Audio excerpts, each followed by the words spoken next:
اللہ نے ایسی رحمت فرمائی کہ ہم میاں بیوی حج بھی کر آئے، ایک گاڑی بھی خرید لی، مکان بھی نیا بنا لیا، اور بھی اللہ تعالیٰ کی طرف سے بڑی رحمت ہوئی، گھر کے اندر دولت کی ریل پیل شروع ہو گئی۔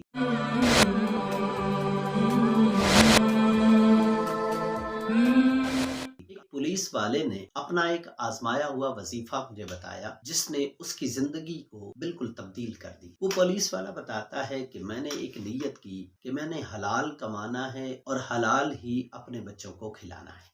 چنانچہ اس کو جو تنخواہ ملتی تھی اس سے تو اس کا گھر نہیں چلتا تھا۔ اب کیا ہوا کہ اس نے اپنی اس ملازمت کے ساتھ ساتھ مزدوری کرنی شروع کر دی۔ جو کام بھی اس کو محنت کا ملتا، اینٹیں اٹھانے کا ملتا، سامان اٹھانے کا ملتا، کوئی کہیں بھی مزدوری ملتی تو وہ ساتھ ساتھ وہ بھی کرتا، اور اس کی گھر والی بھی محنت مزدوری کرتی کہ گھر میں سویٹر بن لیتی اور جو بھی محنت کا کام ملتا وہ کرتی۔ اس طرح ان کا گزر بسر ہوتا رہا۔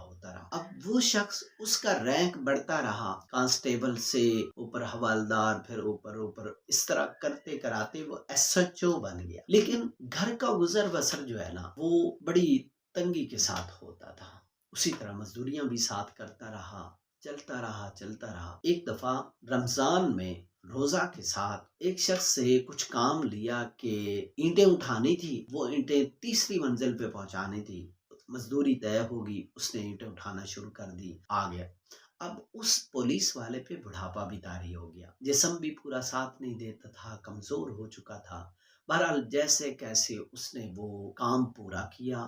شام کو اس کو مزدوری ملی، بڑی مشکل سے گھر پہنچا، کرا کے روزہ افطار کیا، اور اس کے بعد اللہ سے گڑ گڑا کے اس نے دعا مانگی کہ یا اللہ اب بوڑھا ہو گیا ہوں، مزدوریاں نہیں ہوتی، اب تو وسعت کے برکت کے دروازے کھول دے، تنگی کو دور کر دے یا اللہ۔ تو اس طرح اس نے اللہ سے مناجات کی، اللہ سے خوب گڑ گڑا کے دعائیں مانگی۔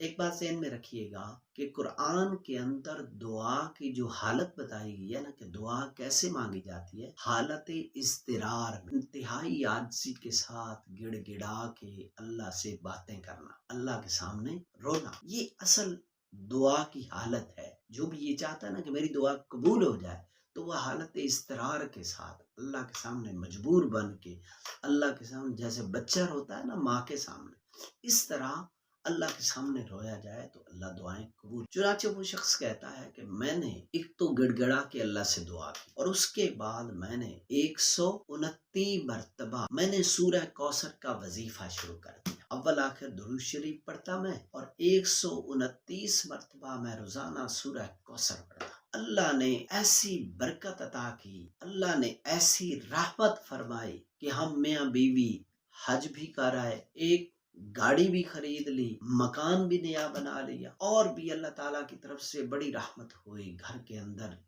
دولت کی ریل پیل شروع ہو گئی، کافی آسانی ہوگی، ساری تنگیاں دور ہوگی۔ تو اس وظیفہ نے یعنی سورہ کوثر کا یہ وظیفہ اور اس کا اس طرح دعا کا مانگنا، یہ اس کی زندگی کو تبدیل کر دیتا ہے۔ آپ بھی یہ کر سکتے، سب کا اللہ تو وہی ہے، سب کا خالق و مالک رازق وہی ہے، حالات کو بدلنے والا تو وہی ہے، مشکلات کو آسان کرنے والا تو وہی ہے۔ تو آپ بھی کر سکتے، وہ کر سکتا تھا تو آپ بھی کر سکتے، تو آپ بھی کوشش کر لیجئے، اس وظیفہ کو آزما لیجیے۔ اس کے ساتھ ساتھ اپنی نمازوں کا خیال رکھیے گا، اپنی دنیا بنانے کے ساتھ ساتھ آخرت کی فکر ضرور کیجیے گا۔